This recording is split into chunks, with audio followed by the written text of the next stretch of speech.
Scrap business fail क्यों हो जाता है, स्क्रैप बिजनेस के क्या क्या कारण हो सकते हैं कि जो हम काम शुरू करते हैं और काम हो जाता है बंद। आज इसी टॉपिक्स पे बात करेंगे, यही सब समझाने की कोशिश करूंगा कि स्क्रैप का जो बिजनेस है वो फेल क्यों हो जाता है। कुछ लोग शुरू करते हैं और शुरू करते ही एंड हो जाता है, कुछ लोग थोड़ा सा चलते हैं और चलते ही खत्म हो जाता है, कुछ लोग माल लाते हैं नुकसान हो जाता है। तो आज इसी सब बारे में बात करेंगे। मैं आपका दोस्त रिजवान सैफी। वीडियो अगर नए हैं तो सब्सक्राइब करें, लाइक करें, फॉलो करें और लास्ट तक वीडियो देखें, क्योंकि हमारी वीडियो में आपको सारी लगभग काम की जानकारी मिलती है। तो आज का टॉपिक यही रहेगा कि भाई हम जो स्क्रैप का बिजनेस करते हैं, वो केबल स्क्रैप हो, चाहे वो पॉलिथीन स्क्रैप हो, चाहे वो कैन बोतल स्क्रैप हो, चाहे वो रद्दी पेपर का स्क्रैप हो, लगभग नुकसान होते क्यों हैं।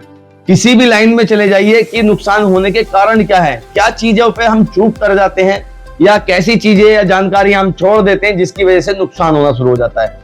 तो नए लोगों के लिए भी ये वीडियो है, पुराने लोगों के लिए भी वीडियो है। तो आज हम बात करेंगे स्क्रैप के ही बारे में सारा। सबसे पहला जो कारण होता है वो होता है आपका अपना लोकेशन का, मतलब आपके एरिया का जो भी आप निर्णय लेते हो कि भाई मैं फला जगह बैठ के इस काम को शुरू करूंगा और यहाँ से मैं ये करूंगा वो करूंगा, या मैं घर बैठ के घर के पीछे वाले कबाड़ी से ही माल लेकर के आऊंगा। तो सबसे बड़ी ज्यादातर लोगों की गलती होती है यहाँ पर कि वो एक जगह बैठ जाते हैं और अपने आसपास में, मतलब आसपास भी पता कितना होता है उनका, मेरे हिसाब से 10-5 किलोमीटर में वो घूमते हैं बस कि भाई मेरे को इतने एरिया में माल मिल जाए और मैं अपना काम शुरू कर लूं। तो सबसे पहली जो गलती है वो यही होती है कि जो आप लोकेशन का चयन करते हैं, आप जो लोकेशन ढूंढते हैं वो आपकी गलत होती है।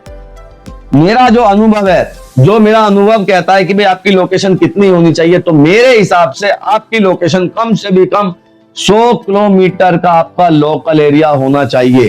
कम से भी कम 100 किलोमीटर दूर तक आप माल ला करके करने वाले होने चाहिए। रिसाइकलिंग करने की बात की, रिसाइकलिंग करना कहां पर है, जहां से ला रहे हैं वहां करना है या घर करना है, उसके बारे में भी मैं आपको बताऊंगा। पर सबसे पहले जो अपना एरिया का आप चुनाव करो, ऐसी जगह करो जहां 100 किलोमीटर का आपका शहर लगता हो, जहां से आपको पता हो कि भाई फला इतनी दूर भी जाकर के कबाड़ी या एक बड़े गोदाम है, बड़े कबाड़ी बैठे हुए हैं, या इधर की तरफ 50 किलोमीटर दूर ज्यादा कबाड़ी है, ज्यादा काम निकलता है, या इंडस्ट्री एरिया हमारा कौन सा है जहां पर हमारे पास में बहुत सारा स्क्रैप निकलने की संभावना होती है। ऐसी जगहों का आप लोग चुनाव करें, निर्णय लें कि भाई फला जगह हम जा करके माल लेने की स्थिति बनाएंगे और वहां से हम माल लेकर के आएंगे। और उसके साथ में ये भी ध्यान रखें कि हमें जो लाना है, जो ट्रांसपोर्ट सुविधा है, वो बहुत आसान होनी चाहिए, इजी होनी चाहिए और सस्ती होनी चाहिए। क्योंकि एक कबाड़ी का अनुभव ये कहता है कि जितना आप बचा सकते हो, जितनी भी आप कोशिश कर सकते हो कि भाई मैं थोड़े से थोड़ा बचा लूं, वो आपका प्रॉफिट पे प्लस होता चला जाता है।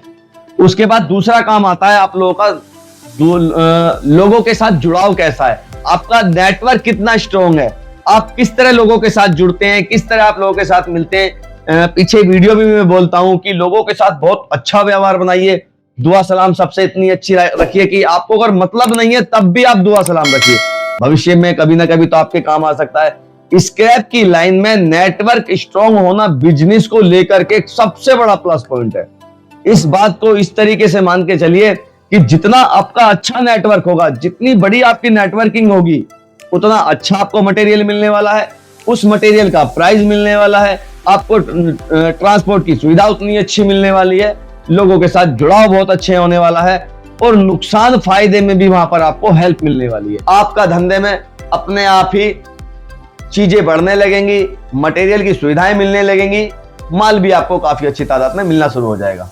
अब आते हैं मटेरियल पर। हमें मटेरियल मिलने लगा, अब कंफ्यूजन ये है कि भाई ये मटेरियल किस रेट का होना चाहिए या किस रेट का ये होना चाहिए। पीछे भी वीडियो में मैंने आपको बताया, ये मेरा बेल आइकन में आप जो मिल जाएगा, वहां से आप देख सकते हैं। तो मूल्यों का बहुत खास करके ध्यान रखना है। जो प्राइस होता है, जो मेटल का प्राइस होता है, जो प्लास्टिक का प्राइस होता है, जो पेपर का प्राइस होता है, जो गत्ते का प्राइस होता है, जो एल्युमिनियम का प्राइस होता है, रस्से का प्राइस होता है, कलैया का प्राइस होता है, ये सारे प्राइस आपको ध्यान में रखने, माइंड में रखने, इतने अच्छे से रखने कि आप अखरोट भी खा सकते हो, उसके लिए बादाम भी चबा सकते हो आप, कि आपकी याददाश्त बहुत अच्छी रहे। क्योंकि प्राइस का बहुत जरूरी है आप लोगों के दिमाग में रहना कि हम किसी भी मटेरियल को देखने जाए तो हमें ये पता लग जाए कि ये इस प्राइस का माल है। अभी सामने वाला क्या कह रहा है इस बात से कोई फर्क नहीं पड़ता, फर्क इस बात से पड़ता है कि हमें इसका प्राइस क्या लगा है, हमें इसकी रिकवरी क्या लग रही है। हमारे लिए सबसे ज्यादा इंपॉर्टेंट है, हमें इस पर सबसे ज्यादा ध्यान देना है सबसे ज्यादा हमें फोकस देना है। हालांकि स्क्रैप मार्केट में हर बात पे ध्यान देना है, हर चीज को एकदम कैलकुलेशन लेकर के चलना है, हर चीज की एक प्लानिंग लेके चलनी है। मार्केट का समय क्या होता है, मार्केट का ऑफ समय क्या होता है, या जहां हमने मटेरियल बेचना है उस मार्केट का क्या समय है, या मटेरियल जो हमसे लेने वाले लोग हैं, जो हमसे जुड़े हुए लोग हैं, क्या वो हमसे सही रेट में माल ले रहे हैं।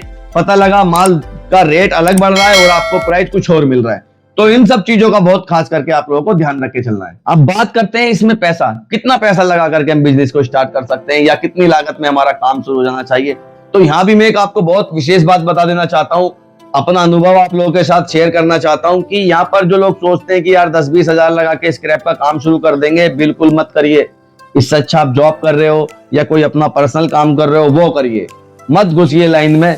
ये कबाड़े की लाइन है। यहाँ स्टार्टिंग में कम से कम आपको 1-2 लाख रुपए आपकी जेब में बजट होना चाहिए, और इसके ऊपर का जो बजट है वो अनलिमिटेड है, करोड़ों में हो सकता है, लाखों में हो सकता है, लेकिन मिनिमम बैलेंस 1-2 लाख रुपए का आप अपना बजट लगा के चलिए।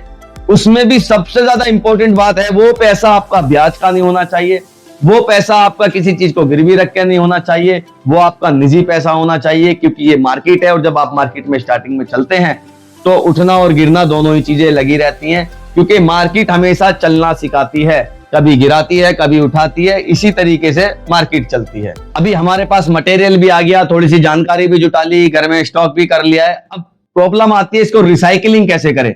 अब रिसाइकलिंग करने के लिए मैंने हमेशा से कहा है कि इसको आप हाथ से कर सकते हो, आप कुछ जुगाड़ बना के कर सकते हो, और अगर आप ये सब चीजें नहीं करती तो मार्केट बहुत बड़ी हो गई है। टेक्नोलॉजी का इस्तेमाल करिए, मशीनें हैं मार्केट में सभी प्रकार की, जैसे हमारी वायर स्ट्रिपिंग मशीन होती है बिजली के तारों को छीलने के लिए, ग्रेनुलेटर होता है बेकार कचरे माल के लिए, या कुछ मशीनें ये पेपर रद्दी के लिए होती है, कटिंग मशीनें, या कैन बोतल वगैरह होती है इनको करने के लिए होती है, पीवीसी जो होती है इनको क्रश करने के लिए होती है।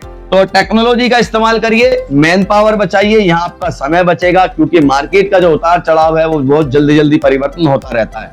ऐसा नहीं है आपने 10 किलो माल लाए और 10 दिन तक उसमें लगे रहे, तो मार्केट का कोई भरोसा नहीं है कि आज है और कल क्या है। तो टेक्नोलॉजी का इस्तेमाल करने से आपको बहुत तेजी से बेनिफिट मिलेगा कि भाई आप बहुत जल्दी से रिसाइकलिंग करके उस माल को आगे सेल आउट कर पाओगे, ताकि नुकसानों से बच पाए।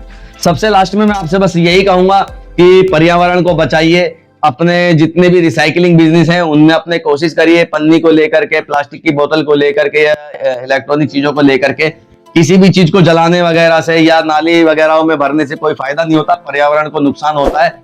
और जब हम किसी धंधे को करते हैं तो हमें गवर्नमेंट की तरफ से काफी सारी सुविधाएं मिली हुई है, काफी सारी स्कीम मिली हुई है, आप उनका भी फायदा उठा सकते हो। ऑनलाइन चेक कर सकते हो किस धंधे के लिए क्या आपको सुविधा मिली हुई है। और जो बड़े लोग हैं या कुछ इस तरह के लोग हैं कि नया स्टार्टअप कर रहे हैं कि वो सोचते हैं भाई इसमें डॉक्यूमेंट्स की क्या क्या जरूरत पड़ती है, तो ज्यादा डॉक्यूमेंट्स चाहिए नहीं होते। जो छोटा सा बिजनेस कर रहा है विदाउट डॉक्यूमेंट्स कर सकता है, और जो थोड़ा सा 1-2 लाख का बिजनेस अपना बढ़ा चुका है, कर चुका है, तो उनसे मेरी यही है कि भाई अपना जीएसटी पे काम करें, अपना 1 नंबर के काम करें, ताकि आपको पुलिस कार्रवाई से या किसी चीजों से आपका बचाव हो सके, आपको कानूनी रूप से कोई किसी भी चीज की बंधके ना बने।